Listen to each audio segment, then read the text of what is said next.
I'm about to share with you a very, very powerful story that turned me from being so resentful, hating my dad so much, and thinking that he hated me and I was unable to let go or forgive, to complete understanding and forgiveness. And not only that, this experience literally turned me from a sugar addict to someone who can easily let go of sugar.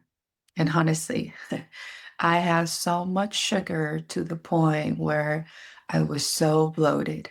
I was so inflamed to the point I literally had this intuitive thoughts coming from my guardian angel, a spirit guide telling me, Bridget, if you do not stop what you're doing, you're going to get diabetic.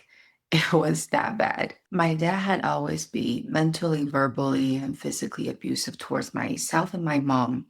And that was the one thing that I could rely on, knowing that he was who he was. And I remember right around 2009, that was when I started to be on my own spiritual journey, personal development journey. I took this theta healing class that taught me how to connect to source, how to connect to guardian angels and spirit guides. And prior to that, I always believed that, my mom met a lot of psychics. I always thought only people who were born with the gifts could see the other side or see the spirit world. But I was wrong. Everybody can do that. And I got so excited that when my dad called from Taiwan, by the way, he's a hardcore Buddhist. When my dad called from Taiwan, I shared the whole experience with him, naively thinking that he would celebrate with me with this new journey. No, turned out that he was yelling at me for 20, 30 minutes straight. Like, and I'm not exaggerating. He was literally yelling at me for 20, 30 minutes straight, almost like he didn't have to breathe. I couldn't even, like, insert myself and explain further. No, he was just yelling at me, cussing at my mom and her whole entire lineage of ancestor and family of letting me be in the cult, which is not. He just used to believe that anything outside of Buddhism was considered cult. And 20, 30 minutes later, my mom came into the room because I just let the phone down. I was like, he's just talking nonstop.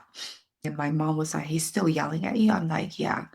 She was like, just hang out. So I did. And honestly, after that, I felt so devastated and disappointed that I just couldn't find the courage within me to talk to him anymore. I was really hurt. And so I decided to just not talk to him anymore for, I would say, 4 years straight. So 4 years, I didn't talk to him. Anytime he called, I would just ignore him because I was really hurt. And I also didn't want to face his verbal abuse anymore. And then in 2013, I received a call from a stranger that I never heard of, but she said she was one of my relatives. Basically, she said that my grandpa in Taiwan was in his deathbed and he didn't have much time to live, and she just wanted to relay this message to me. And that's it. And honestly, at that time, my whole body was shaking because there was guilt, there was obligation, there was a part of me that go, damn it. Like, am I supposed to go back? I don't want to go back. Haven't talked to my dad forever. I came from a very dysfunctional family where my uncle, half uncle, molested me when I was very, very young. It was all from that family. I didn't want to go back. No, no, no, no. I'm just not going back. No. And I just was gonna ignore the call. And universe has a really, really interesting way to really shove everything onto your face when it's your time to face your shit. Because I was definitely trying to run away from my shit. The universe was literally using all the signs, all the people around me, the messages, just anything and everything that the universe could to shove it in my face and go, you gotta go back. You gotta go back and face your past. There were so many signs. I was like, oh my gosh, okay, I get it. I said, Uni, Fine, I get it. Yeah, fine, I'll go back. Now I just need money. If you are able to give me the money that I need, then I'll go back. I kid you not. 5 minutes later, I remember I was downstairs and my husband then was upstairs. And I didn't tell him anything about what I was just saying to the universe. It was all in my mind. Literally 5 minutes, I sent that thoughts to the universe. My then husband, Jonathan, was like, that was weird. I said, what? He said, I just received a call because back then he was doing real estate. I just received a call from a guy. And he said, Dad, can I write you a check? I don't remember the amount. Maybe it's like 20 grand. Can I write you a check of 20 grand and you keep 4,000 to yourself and then rewrite the check to me? For whatever reason, it's easier. And then so he got to keep $4,000 for no apparent reason, but to just rewrite the check to someone else. And he was like, that was really weird. And then I told him, holy shit, I think we really got to go back to Taiwan because this is what just happened. Then I started the journey of me going back to face a very intensive, traumatic childhood that I had run away from for 16 years. Honestly, the whole entire journey back to Taiwan, it was very nerve wracking. I didn't know what to expect. Just about 2, 3 days before I came back to the United States, I saw my dad. And honestly, I was scared. I didn't know what he was going to do. Was he going to slap me in the face because I hadn't talked to him? I hadn't seen him for 16 years. I hadn't talked to him for 4 years at that point. And he would used to just be very bitter, very sarcastic, very, very just negative about anything and everything that I did or didn't do. And I honestly didn't know if I would get a slap in the face or what. So finally the day came. I saw him across the street. He was walking towards me through the traffic light. And I was so nervous.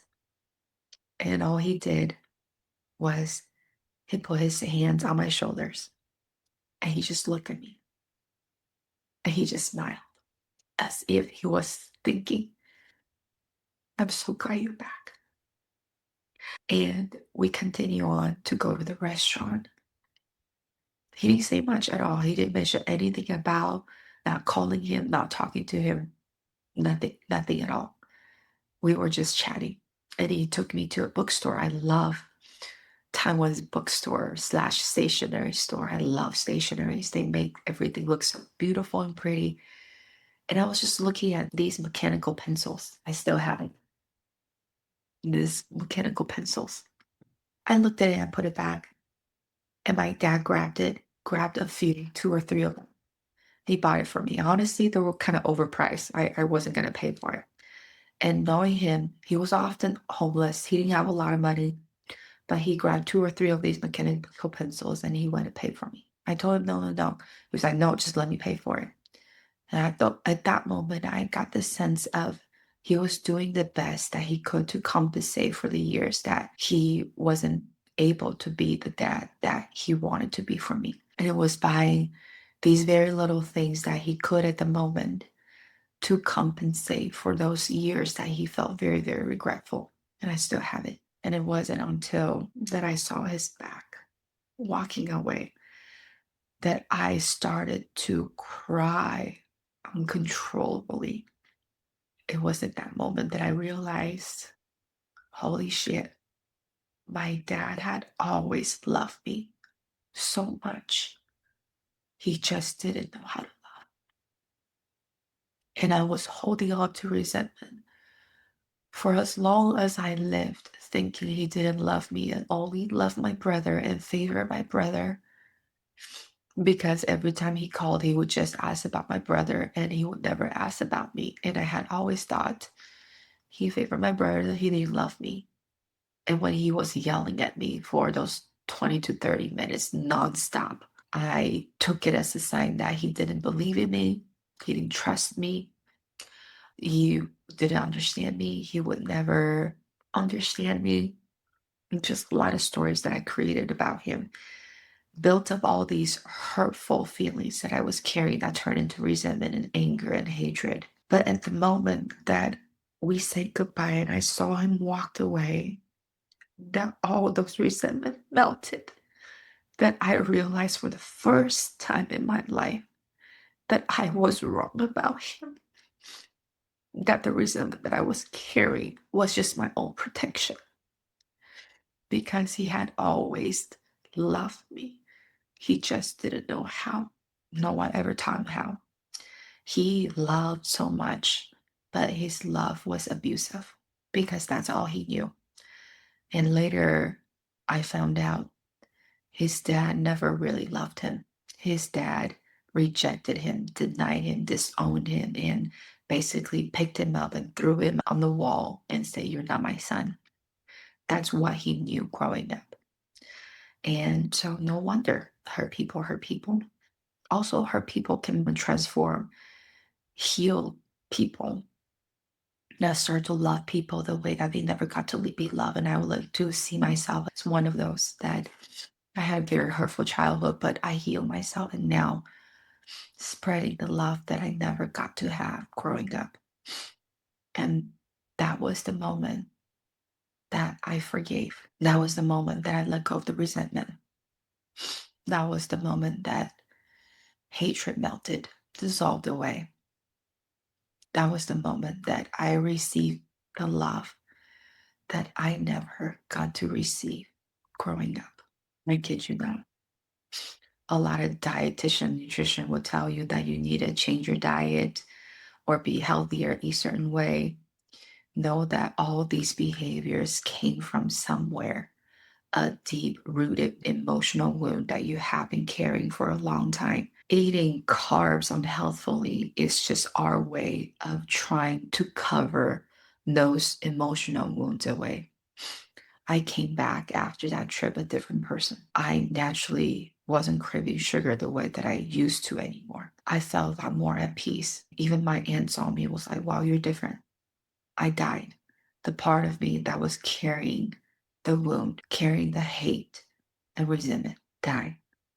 And I reborn from those experiences, facing the parts of me that I was running away from for many, many, many years. That was one of the turning points in my life. And now I help people uncover the root cause of the guilt, people pleasing, and the patterns of never enoughness and turn them into freedom. We use these hurtful, wounded experience, turn them into inner power and inner peace.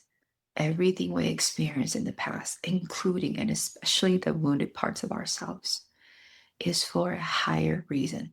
It's not there to make us feel trapped, punished, or unworthy. It's there to help us expand and grow. And this is what I do for people now.